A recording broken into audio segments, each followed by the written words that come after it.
మన పల్నాడు జిల్లా సత్తెనపల్లి నియోజకవర్గానికి రెంటపాల గ్రామానికి ఈ రెడ్ బుక్ రాజ్యాంగానికి ఈ రెడ్ బుక్ పాలనకి పోలీసుల వేధింపులకు తట్టుకోలేక ఒక 38 సంవత్సరాల వయసున్నటువంటి నాగమల్లేశ్వరరావు అనేటువంటి యువకుడు పోలీసులు వేధింపులు తట్టుకోలేక ఆత్మహత్య చేసుకొని అది గత ఏడాది జరిగినటువంటి ఇన్సిడెంటు.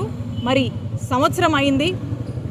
ఆ కుటుంబము ఉన్నటువంటి బాధని వాళ్ళ యొక్క భావాన్ని జగన్మోహన్ రెడ్డి గారికి వినిపించి వారు గుర్తుగా ఆ అబ్బాయి గుర్తుగా ఆ గ్రామంలో ఒక విగ్రహాన్ని ఏర్పాటు చేసుకొని దానికోసము దాన్ని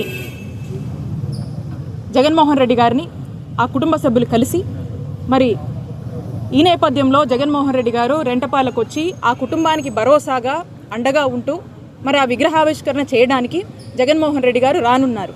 ఇప్పుడు ఇక్కడ జరుగుతున్నటువంటి పరిస్థితులు కానీ ఇక్కడ ఉన్నటువంటి జిల్లాలో అందరికీ కూడా తెలుసు.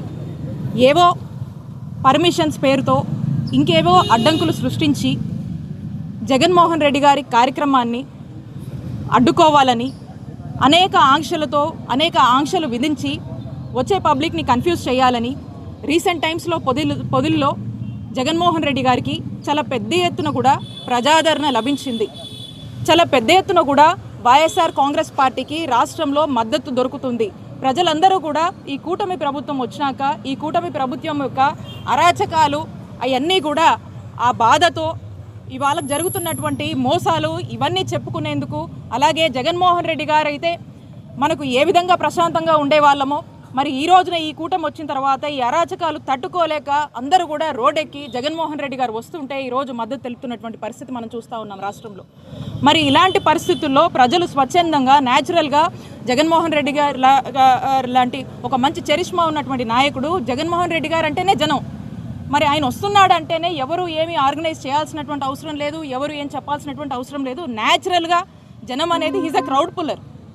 మరి వారు వస్తూ ఉండగా ఇంతమంది అంతమంది అని చెప్పి ఈరోజు పోలీసులు రకరకాల ఆంక్షలు విధించి అట్లా చేయాలి, ప్రోగ్రాం 100 మందితోనే చేయాలి ఇట్లా అని చెప్పి అనేక మాటలు చెప్పి ఈ ప్రోగ్రాం పట్ల ఒక అభద్రతని ప్రజల్లోకి పంపించి ప్రజల్ని కన్ఫ్యూజ్ చేసి దీన్ని ఒక రకంగా ఫెయిల్ చేయాలనేటువంటి ఒక ఉద్దేశంతో పోలీసులు వేస్తున్నటువంటి అడుగుల గురించి మనం చూస్తూ ఉన్నాం. కాబట్టి మేమందరం కూడా ఈరోజు వచ్చి ఎస్పీ గారిని కలిసి ఏ విధంగా ప్రోగ్రాం కండక్ట్ చేయబోతున్నాం, అసలు ఏంటి ఈ ఒక ఇష్యూ ఈ కాజ్ మీద వస్తున్నారు, ఇదేదో వేడుక కాదు, ఇదేదో ఇంకొక ఇష్యూ మీద ఏదో ధర్నానో ఇంకోటి కాదు, కేవలం ఆ ఫ్యామిలీకి ఒక భరోసాని